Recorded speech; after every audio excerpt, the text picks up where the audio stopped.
skydiving club just jumped out of an airplane. It might seem like a wild adrenaline rush, but actually, there's a lot more to skydiving than just jumping out of a plane and pulling a ripcord. Skydivers can control their falls. They can sit, track, flip, fly head down, make crazy hybrids, and even fly over to each other to dock. When you're just falling a few feet, there's not much you can do on the way down. So how is falling thousands of feet through the sky any different? You learn in school that things accelerate towards the ground because of gravity. But when things like skydivers fall for thousands of feet, another force becomes important. Drag! Gravity pulls skydivers toward the Earth. But as we fall, tiny air molecules bump into us. Each tiny bump causes a little bit of force against our bodies. The hit from one air molecule may not seem like a lot, but when you add all those tiny forces up, you get a big force called drag, which pushes up, opposite to gravity. You can feel drag when you stick your hand out of a moving car window. When the jumpers first leave the plane, there's not much drag acting against gravity, so they accelerate towards the Earth. As skydivers fall and speed up, the drag force grows, and the skydivers feel the force of more and more air molecules.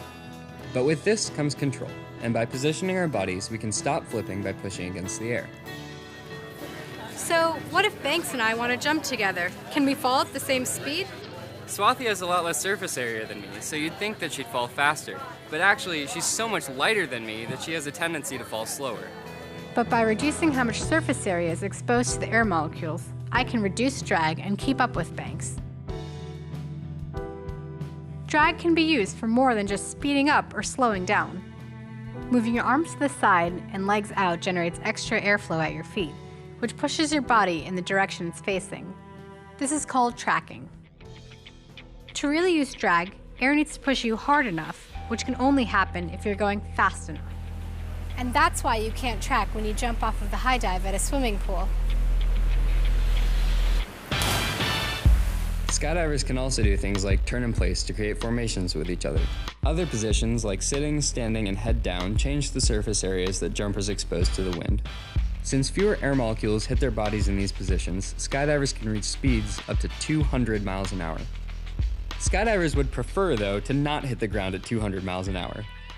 Because they can't change the pull of gravity, they need to have as much drag as possible, so they open a parachute.